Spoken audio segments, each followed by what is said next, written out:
Mayor Munesh Gurjar की आपराधिक याचिका पर सुनवाई। हाईकोर्ट ने फाइनल हियरिंग के लिए 1 अगस्त की तारीख तय की है। सभी पक्षों की दलीलों के बाद फाइनल हियरिंग की तारीख तय की गई है। जस्टिस समीर जैन की एकल पीठ ने आदेश जारी किए हैं। रिश्वत लेकर नगर निगम हेरिटेज के पट्टे जारी करने का यह मामला है। अब मामले में एंटी करप्शन ब्यूरो ने 6 अगस्त 2024 को जहां एक तरफ एफआईआर दर्ज की थी मुनेश गुर्जर की ओर से, अब कोर्ट में यह मामला ले जाया गया है। एडवोकेट दीपक चौहान ने मुनेश गुर्जर की तरफ से पैरवी की है। शिकायतकर्ता की ओर से एडवोकेट अनुराग शर्मा और श्रेया हटीला ने पैरवी की है और अब इस मामले में कोर्ट सुनवाई कर रहा है। मुनेश गुर्जर की ओर से याचिका दायर की है। आपको ज्ञात होगा 2024 का ये प्रकरण था जब मुनेश गुर्जर मेयर पद पर हुआ करती थी, तो जमीनों के पट्टे वितरण में धांधलेबाजी का प्रकरण सामने आया था, जिसमें मुनेश गुर्जर के पति पर भी गंभीर आरोप लगे थे। और अब हाईकोर्ट में फाइनल हियरिंग के लिए 1 अगस्त की तारीख तय हो गई है, यानी 1 अगस्त को मुनेश गुर्जर के खिलाफ दायर इस मामले में कोर्ट हियरिंग करेगा और दूध का दूध पानी का पानी सबके सामने कोर्ट की हियरिंग के बाद हो जाएगा। क्योंकि एक तरफ जहां मुनेश गुर्जर पर गंभीर आरोप भ्रष्टाचार के पट्टा वितरण में लग रहे हैं कि लोगों को पट्टा बांटने के नाम पर कैसे रिश्वतखोरी मुनेश गुर्जर और उनके पति द्वारा की गई, एक तरफ मुनेश गुर्जर कह रही हैं कि वो निर्दोष हैं। तो मुनेश गुर्जर की ओर से एडवोकेट दीपक चौहान ने पक्ष रखा, मामले में पैरवी की। अब 1 अगस्त को सुनवाई होगी। जो शिकायतकर्ता हैं उन लोगों की तरफ से एडवोकेट अनुराग शर्मा और श्रेया हटीला ने कोर्ट में पैरवी की। और अब खबर जयपुर से, जहां प्रदेश के 6 न्यायिक अधिकारियों को अतिरिक्त कार्यभार। राजस्थान हाईकोर्ट की अनुशंसा पर विधि विभाग ने जारी किया आदेश। डीजे वामिता सिंह जज फैमिली कोर्ट संख्या 3 बीकानेर और डीजे डिस्ट्रिक्ट जज माधवी दिनकर जज फैमिली कोर्ट करौली और डिस्ट्रिक्ट जज महेंद्र कुमार सिंघल फैमिली कोर्ट संख्या 3 उदयपुर, वहीं डिस्ट्रिक्ट जज उपेंद्र शर्मा जज कॉमर्शियल कोर्ट संख्या 1 जयपुर महानगर, ये तमाम जजेस जो हैं इन्हें लेकर आदेश जारी। डीजे सुरेंद्र खरे जज कॉमर्शियल कोर्ट संख्या 2 जोधपुर महानगर, एनडीपीएस केसेस कोर्ट संख्या 2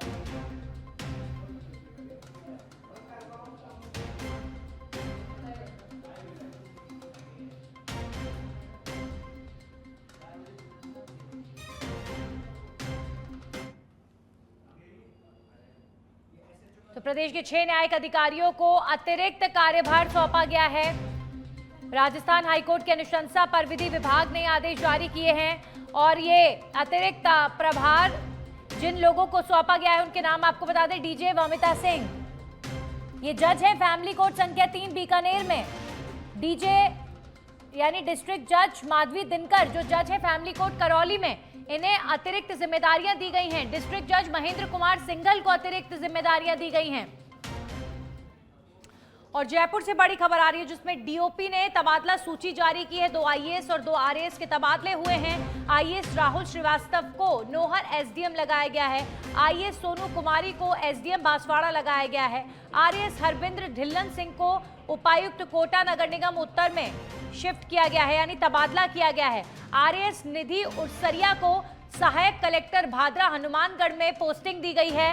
तो लगातार राजस्थान की प्रशासनिक व्यवस्था में बड़े बदलाव हो रहे हैं और जनता को जो व्यवस्था है वो सुचारू मिले, बेहतर मिले, इसीलिए बीते 1.5 सालों में आपने ब्यूरोक्रेसी से लेकर पुलिस महकमे तक और अलग अलग सरकारी डिपार्टमेंट्स में कई तबादले देखे और अब एक और तबादला सूची जिसमें 2 आईएएस और 2 आरएएस के नाम हैं। तो ना सिर्फ 2 आईएएस और 2 आरएएस के तबादले किए हैं बल्कि 3 अधिकारियों के तबादले रोके भी गए हैं। अभी हाल ही में सूची जारी हुई थी, एक और जंबो लिस्ट। और बीसलपुर बांध से खुशियां बस 1 कदम दूर हैं। बांध का जलस्तर पहुंचा 315.49 आरएल मीटर। बंद गेट खोलने से पहले अलर्ट करने के लिए सायरन बज चुका है। कुछ ही देर में बीसलपुर बांध के गेट खुलेंगे और ये जयपुर वासियों के लिए, साथ साथ जयपुर से सटे क्षेत्र जहां पर बीसलपुर का जल जो जाता है और लोगों की प्यास बुझाता है, वहां के लोगों के लिए ये बहुत बड़ी खुशखबरी है। जुलाई के महीने में बीसलपुर के बांध का जल स्तर इस तरीके से 315 पॉइंट को पार करना और फिर बंद गेट खोलना अपने आप में हिस्टोरिक मोमेंट होगा राजस्थान के तमाम उन क्षेत्रों के लिए जो बीसलपुर डैम से कनेक्टेड हैं। बीसलपुर बांध से खुशियां एक कदम दूर है। किसी भी वक्त शाम के समय बीसलपुर बांध के गेट खुल सकते हैं। सायरन बजने शुरू हो गए हैं। ये जो सायरन होता है ये अलर्ट सायरन होता है।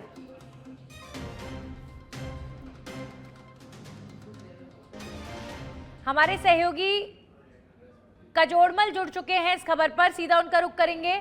कजोड़मल, अगर बीसलपुर बांध की बात करें तो अब देखिए गेट किसी भी वक्त खुल सकते हैं और वाकई बहुत अच्छा ये नज़ारा और बहुत खुश करने वाला ये मोमेंट होगा तमाम लोगों के लिए। एक बार बताइए कि कितनी उत्सुकता लोगों में है बीसलपुर बांध के गेट खुलने को लेकर। बीसलपुर बांध प्रदेश को बड़ी खुशी देने वाला है, अच्छा लगने वाला है और इस वक्त हम बीसलपुर बांध पर मौजूद है। दृश्य के जरिए बताना चाहूंगा कि वो बीसलपुर बांध है जो प्रदेश और अभी फिलहाल कुछ नेटवर्क इश्यूज मुझे लगता है कि क्षेत्र में आ रहे हैं, इस वजह से कनेक्शन टूटा है। लेकिन लगातार तस्वीरें आप बीसलपुर बांध की देख रहे हैं।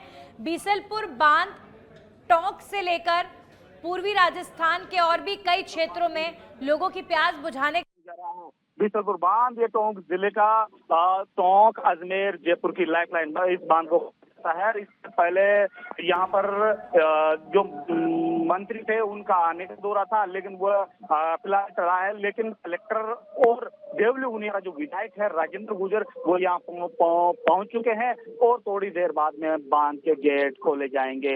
बात करें तो इस वक्त यहाँ पर जो आप साउंड सुन रहे हैं, लगातार हूटर बजाया जा रहा है। लगातार जो क्षेत्र है उसको लेकर अलर्ट किया जा रहा है। बीसलपुर बांध की बात करें तो बीसलपुर बांध 18 गेट है। इस वक्त बताना चाहूंगा कि यह वो एरिया है जिसके जरिए गेट है जिसके द्वारा खोला जाएगा।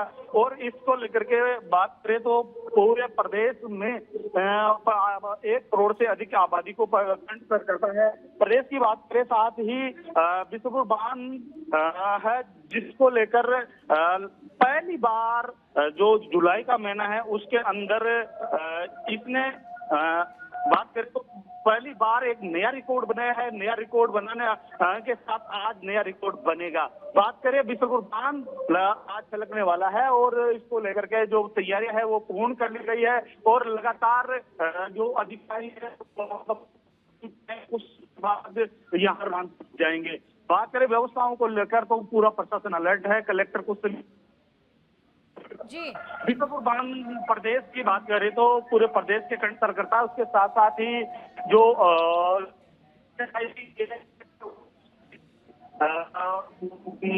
बड़ी संख्या में उसकी जिसकी 2 नहरें हैं अभी जैसा कि सुन रहे हैं क्षेत्र में है लोगों को अलर्ट कर दिया गया है और उसको लेकर लगातार अलर्ट किया जा रहा है। इसके द्वारा बताना चाहूंगा कि ये सामने की तरफ जो कंट्रोल रूम है, कैमरामैन से कहूंगा कि आगे आकर के दृश्य दिखाएं। ये कंट्रोल रूम है जहां से यहाँ की पल पल की मॉनिटरिंग की जाती है। बीसलपुर बांध को लेकर ये जो अधिकारी है बिल्कुल पल पल की मॉनिटरिंग कर रहे हैं और जो ही भराव क्षमता पूर्ण होगी और बीसलपुर बांध चलकेगा। वही बात करें आज हरियाली अमावस्या है। हरियाली अमावस्या को लेकर यहाँ पर बीसलपुर में जो गोकर्णेश्वर महादेव मंदिर है वहाँ पर हरियाली अमावस्या का मेला लगता है और यहाँ पर काफी संख्या में लोग यहाँ पर पहुंच चुके हैं। यहाँ की हरियाली की बात करें तो एक यहाँ का मनोरम दृश्य है जो कि लोग मनोरम दृश्य है जिसको देखने के लिए यहाँ से पहुंचते हैं। बीसलपुर बांध आज छलकने वाला है, उसको लेकर जो तैयारी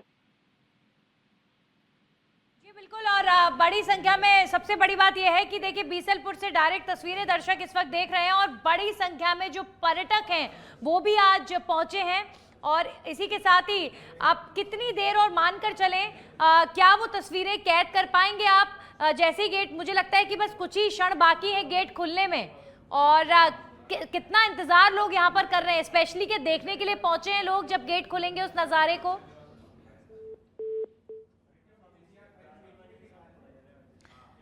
तो बीसलपुर बांध से लगातार सायरन की जो आवाज है वो भी आप सुन रहे थे।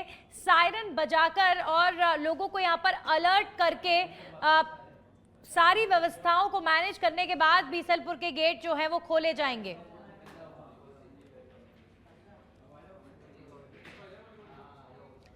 और अब कोटा में रिश्ते शर्मसार वाली खबर आपको बताते हैं। कलयुगी बेटे ने अपनी मां को चप्पलों से पीटा है।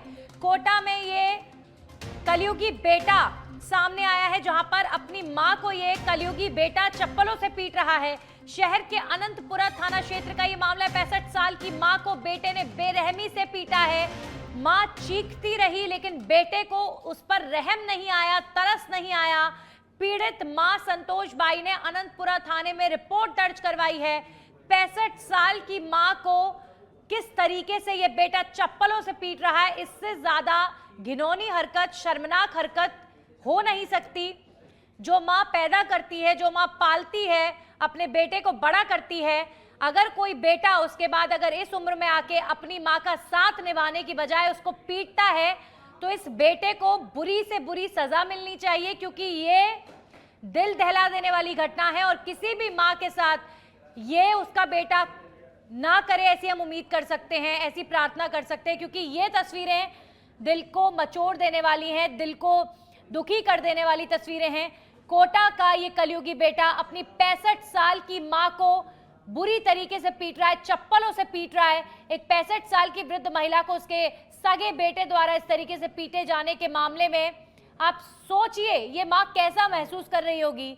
एक मां के लिए ये पल कितना ज्यादा दर्द भरा होगा कि जिस बेटे को मां ने पैदा किया, जिस बेटे को बड़ा किया, आज ये बेटा अपनी मां को ये दिन दिखा रहा है जब उसे चप्पलों से पीट रहा है। शर्मनाक इस व्यक्ति की हरकत है और ये व्यक्ति सजा डिजर्व करता है।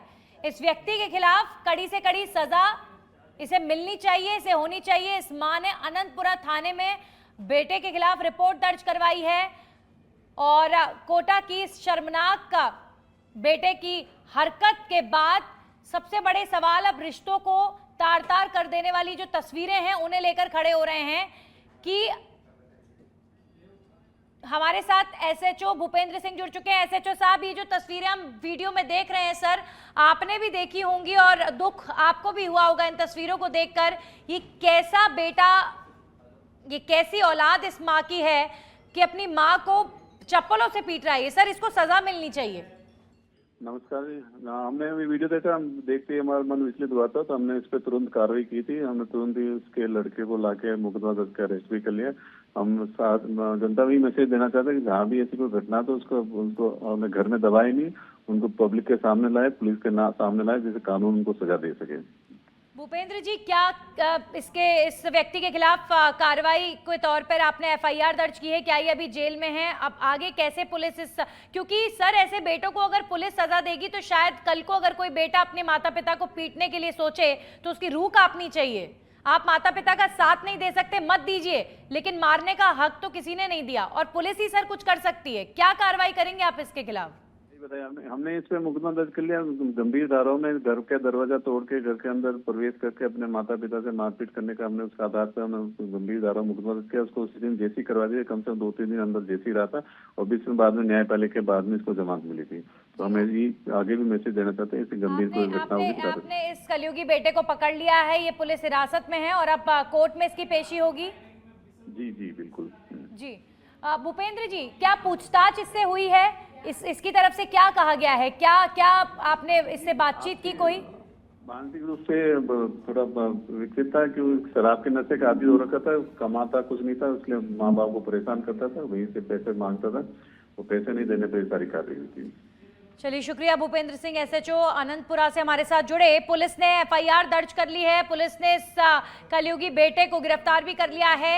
नशे का आदी बताया जा रहा है, मानसिक रूप से भी अभी फिलहाल पुलिस की तरफ से बयान आ रहा है कि कहीं ना कहीं दिक्कत इस व्यक्ति को है और पैसों के लेन देन की वजह से ही अपनी माँ को इस तरीके से पीट रहा था और अब इस माँ ने ही बेटे की इस करतूत को लेकर थाने में एफआईआर दर्ज की है। और मुझे लगता है कि कानून व्यवस्था को अब इस तरीके से सख्त होना पड़ेगा कि जो माता पिता अपने बच्चों से, अपने बेटों से परेशान हैं, उन्हें न्याय मिलना चाहिए। ऐसी व्यवस्था समाज में अब बननी चाहिए, क्योंकि हिम्मत है इस माँ की भी, जो पिटने के बाद खुद थाने पहुंची अपने बेटे की शिकायत करने के लिए।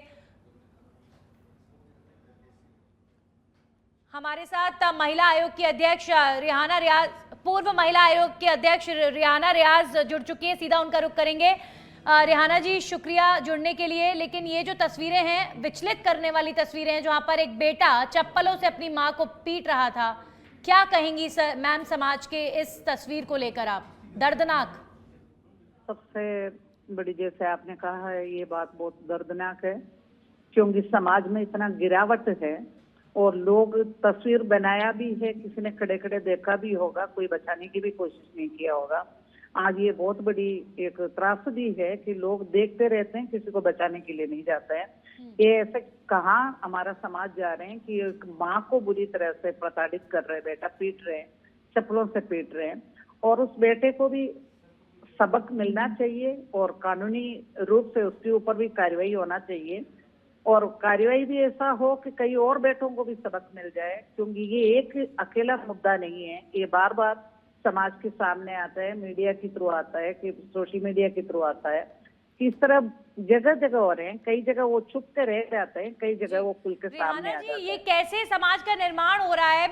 ये सोच के डर लगता है कि जो माँ बेटे को पैदा किया, उसको पाला पोसा, एक अलग कनेक्शन माँ और बेटे का होता है, लेकिन ये किस तरीके के चरित्र का व्यक्ति होगा, या इस तरह के लोग होते हैं जो अपने माता पिता तक को नहीं बख्शते। आज आप ये देख लीजिए, वृद्धाश्रम किस लिए खुल रहे हैं? वृद्धाश्रम का खुलने का सबसे बड़ा कारण ही यही है कि कोई अपनी माता पिता को अपने साथ में रखना नहीं चाहते हैं, और जिन्होंने आपको पैदा किया है, पाला पोसा है, आपको एक मंजिल पे पहुंचाने के बाद में आज माता पिता एक अवांछित बन जाते हैं, एक बोझ बन जाते हैं। ये बहुत अफसोस की बात है। ये हमारी समाज की गिरावट को दर्शा रहे हैं, और इस तरह की घटनाएं छुटपुट ना होकर के आजकल बहुत ज्यादा होने लगा है। हमारे को इस पर बहुत ज्यादा सोचने की जरूरत है। समाज शास्त्रियों को भी सोचना चाहिए, हमें कुछ ऐसे भी कदम उठाना चाहिए, कानून से अलग भी। बिल्कुल रिहाना जी, प्रश्न यही है कि जब माता पिता की सुनवाई नहीं हो रही हो, तो कानून में भी कहीं ना कहीं सख्ती लाने की जरूरत है कि ऐसे कलयुगी बेटे को इलाज कानून से हो सके। कम से कम इन्हें डर लगना चाहिए माता पिता को पीटने से पहले। शुक्रिया रिहाना रियाज हमारे साथ जुड़ने के लिए। और सुमन शर्मा जुड़ी हमारे साथ, पूर्व महिला आयोग अध्यक्ष। सुमन जी, आपका भी स्वागत। लेकिन विचलित करने वाली मैम ये तस्वीरें हैं जो कोटा से सामने आई हैं। बुरी तरीके से चप्पल से अपनी मां को ये व्यक्ति पीट रहा है। किस तरह की सजा मिलनी चाहिए सुमन जी ऐसे बेटे को, ऐसे व्यक्ति को? देखिए, सजा के कैटेगरी में बेटे और माँ बाप का ध्यान नहीं करना चाहिए कि वो बेटा है और वो माँ है। सजा तो एक क्रिमिनल को जिस प्रकार से मिलता है उस प्रकार की ही धाराएं और उसके तहत ही मिलना चाहिए, क्योंकि हमारे देश में जो कानून है उस कानून के तहत बुजुर्गों के लिए बहुत से प्रोटेक्शन लॉ बने हुए हैं। उस प्रोटेक्शन लॉ के तहत ही उसकी सजा का प्रावधान किया जाएगा। लेकिन सोचने का विषय ये है कि पिछले कई सालों से जो हम लोग देख रहे हैं कि बच्चों का हो क्या रहा है कि अपने बेटे और अपने माँ बाप पे हाथ उठा रहे हैं, उनका कत्ल कर दे रहे हैं। यहाँ तो मारपीट की बात कर रहे हैं, बेरहमी से कत्ल तक किया जा रहा है। तो मुझे लगता है कि सामाजिक ताना बाना, जो रिश्ते नाते जो हमारे थे, वो सारे एक तरह से बिल्कुल बड़ा common ma'am, sorry to interrupt, लेकिन एक बड़ा कॉमन इस मारपीट का भी कारण सामने आया है। जो एसएचओ साहब थे उन्होंने बताया कि नशे का आदी था ये व्यक्ति, और पैसों के लेन देन के लिए अपनी माँ को बुरी तरीके से पीट रहा था, माता पिता को पीटता था। तो ये बड़ा कॉमन एक रीजन कई मामलों में निकल कर आता है, नशा। जी आता है, पैसा तो होता ही है अल्टीमेटली हर चीज के पीछे, लेकिन पैसे के पीछे भी हम लोग को एक बार उस दृष्टिकोण से भी हमारे रिश्तों के जो ताने बाने बिगड़े हैं उस पर भी विचार करना चाहिए कि साइकोलॉजिकली हमारे रिलेशन में क्या डेवलप हो रहा है। जो माँ बाप पे चाहे पैसे के खातिर हो, चाहे जमीन के खातिर हो, या उनके पेंशन के कारण हो, कई कत्ल तो पेंशन के कारण कर देते हैं कि वो पैसे लेने हैं, माँ बाप को कत्ल कर दो। कई लोग इंश्योर्ड करके माँ बाप को मार देते हैं, जिनके माँ बाप के नाम से इंश्योर्ड रहते हैं उनको मार देते हैं। तो ये देखिए, कहीं ना कहीं रिश्तों में जो गिरावट आई है, सामाजिक जो हम लोग कहते हैं अपनी संस्कृति स्थिति की बात करते हैं, वो ताने बाने में कहीं ना कहीं कोई कमी है। और ये इस प्रकार के बच्चे क्यों तैयार हो रहे हैं हमारे देश में जो इस प्रकार की हरकत कर रहे हैं? सुमन जी, ऐसे लोग, ये जो कलयुगी बेटा है, इसको क्या बोले, लेकिन शर्मनाक ये तस्वीरें हैं। ऐसे लोग जो अपने माता पिता के भी सगे नहीं, जो अपने माता पिता को पीटने की हिम्मत रखते हैं, मादा रखते हैं, ये लोग समाज के लिए कितने खतरनाक होते होंगे सुमन जी? बिल्कुल, बहुत ज्यादा। यही लोग फिर सड़कों पे, चाहे माँ बाप को पैसों के खातिर, जो आप बता रहे हैं इस केस में, ये लोग सड़क की कई बच्चियों से, या कई ऐसे हम केसेस सुनते हैं रिश्तेदारी में भी अपने बेटियों, रिश्ते में बेटी लग रहे हैं, उनके साथ मतलब कुर्सी करते हुए पाए जाते हैं। तो इन लोग की मानसिक स्थिति मुझे लगता है कि बिल्कुल खराब हो जाती है, तभी इस प्रकार की होती है। एक नॉर्मल इंसान इस तरह का कृत्य नहीं कर सकता है, चाहे पैसा आए, चाहे दारू आए, चाहे कुछ भी आए। जो नॉर्मल होगा वो ऐसा नहीं करेगा, लेकिन एबनॉर्मलिटी की ओर हम बढ़ रहे हैं। हमारा जो नेक्सस खराब हुआ है, जिसके कारण इस प्रकार के बच्चे। चलिए, शुक्रिया सुमन जी, शुक्रिया जुड़ने के लिए। लेकिन इलाज होना चाहिए, चाहे कोई भी कारण हो जिसकी वजह से ऐसे बच्चे बन रहे हैं या हरकतें कर रहे हैं अपने माता पिता के साथ, इनका इलाज होना बहुत ज़रूरी है। क्योंकि इन दिनों में इस तरह के वीडियोस कई शहरों से, कई प्रदेशों से सामने आए हैं, जिसमें बेटे अपने माता पिता को पीटते हुए नजर आते हैं। बड़े अफसोस के साथ एक और खबर के बारे में आपको बताना चाहेंगे। रिश्तों को तार-तार कर देने वाली ये भी एक खबर है, और ये खबर जयपुर से है। जयपुर के जमवा रामगढ़ से ये खबर है, जहां पर एक पिता ने अपने मासूम बेटे की हत्या कर शव बोरवेल में डाला। तो पिता ने अपने ही बच्चे का शव बोरवेल में डाला। जमवा रामगढ़ थाना क्षेत्र के दीपोला गांव से दिल दहला देने वाली ये घटना है। कलयुगी पिता ने करीब 3 वर्षीय बेटे को बोरवेल में फेंक दिया। बीमारी को लेकर हत्या की बात सामने आ रही है। पति पत्नी के बीच विवाद की भी सूचना है। शराब का भी आदी ये कलयुगी पिता बताया जा रहा है। आरोपी को अब साथ लेकर पुलिस बच्चे की तलाश में जुटी हुई है। बच्चे को ढूंढा जा रहा है। आपदा राहत एवं रेस्क्यू टीम मौके पर मौजूद है। काफी ज्यादा हलचल पूरे क्षेत्र में देखने को मिल रही है। बोरवेल में अपने ही बच्चे को इस हैवान पिता ने डाल दिया। हमारे सहयोगी, हमारे साथ विजय गोयल जुड़े हैं, जो एक सामाजिक कार्यकर्ता हैं। सीधा उनका रुख करेंगे।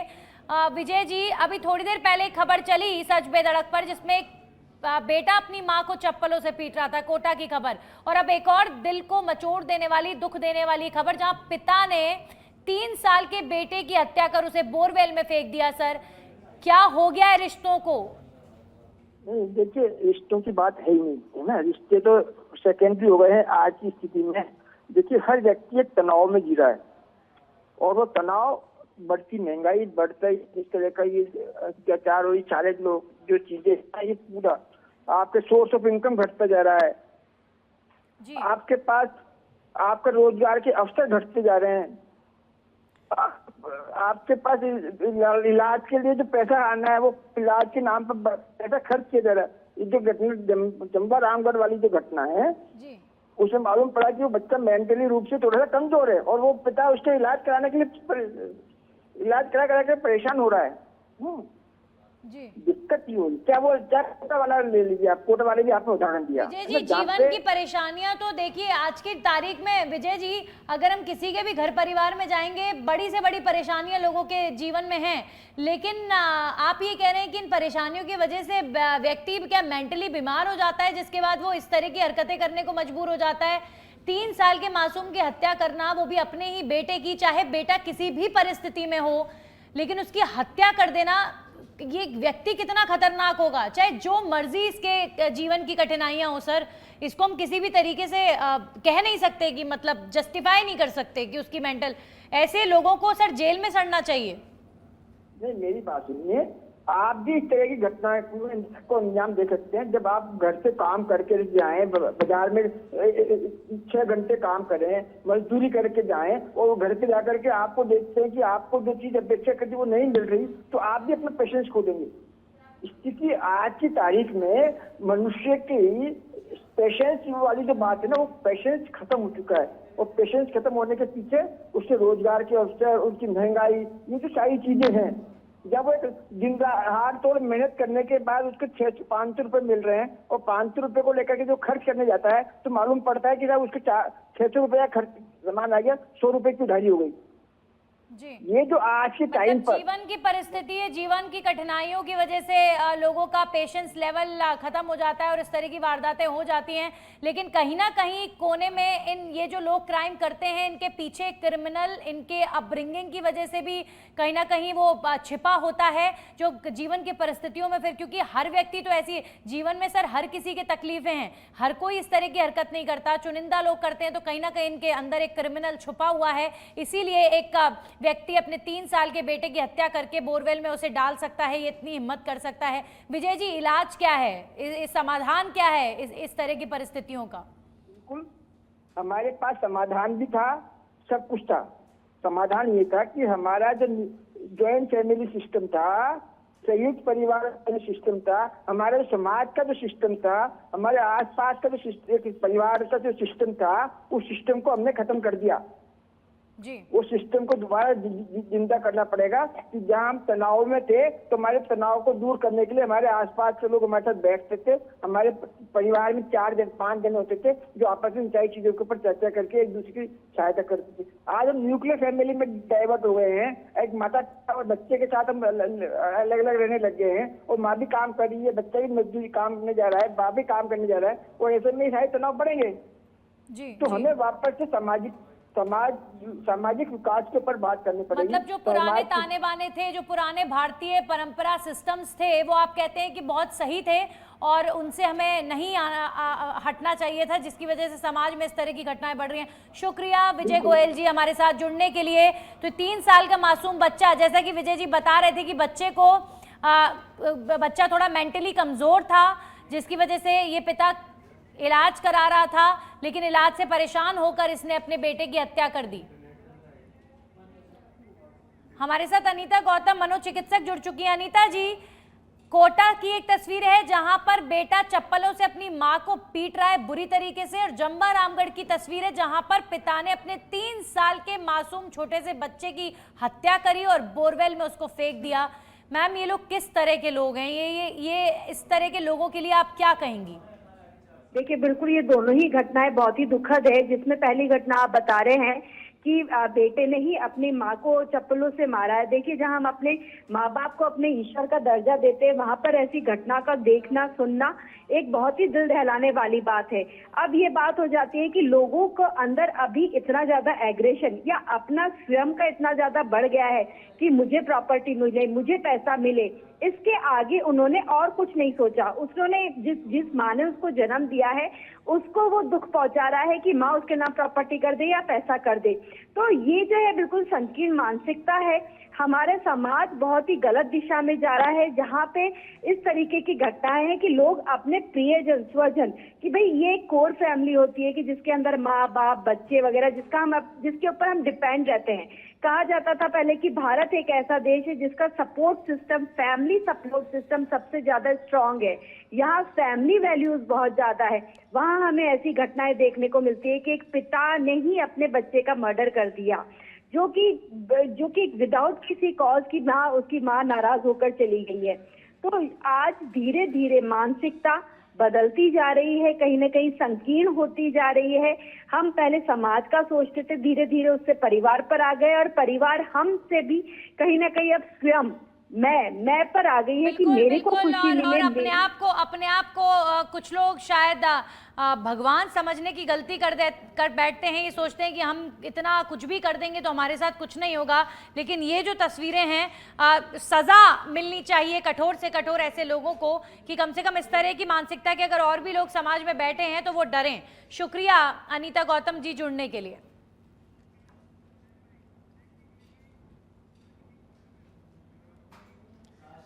उदयपुर के आदिवासी बाहुल्य खेरवाड़ा क्षेत्र के छोटे से गांव पोगरा की बेटी रानी मीणा ने वो कर दिखाया है जो कभी एक सपना था।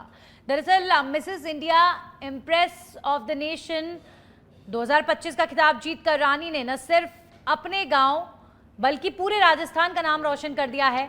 पुणे में आयोजित इस प्रतियोगिता में रानी ने मुंबई, बेंगलुरु, भोपाल जैसे बड़े शहरों की प्रतिभागियों को पीछे छोड़ते हुए अपनी मेहनत और आत्मविश्वास से बाजी मारी। आपको बता दें कि रानी मीणा शिक्षिका हैं। पिछले 7 सालों से वे राजकीय उच्च प्राथमिक विद्यालय सुखबावड़ी में अध्यापन कर रही हैं। एक माँ, एक पत्नी और एक बेटी होते हुए भी उन्होंने अपनी पहचान खुद गढ़ी है। रानी कहती हैं कि मेरा बेटा मेरी ताकत है, मेरे माता पिता मेरी प्रेरणा है, मैं जो कुछ भी हूँ उनके आशीर्वाद और सहयोग से हूँ। बता दें कि उनके पिता महिपाल मीणा वाइस प्रिंसिपल हैं, माँ अनीता मीणा अध्यापिका हैं और भाई मयूर मीणा उनके सबसे मजबूत साथी। रानी का संदेश साफ है, जो आगे बढ़ते हैं उन्हें गिराने की कोशिशें होती हैं, लेकिन सपनों को मत डगमगाने देना। चुनौतियां आएंगी मगर हौसले से जीत पक्की है। तो राजस्थान की रानी मीणा ने अपने परिवार और अपने क्षेत्र का नाम रोशन किया है। उदयपुर की बेटी भारत की शान बनी है।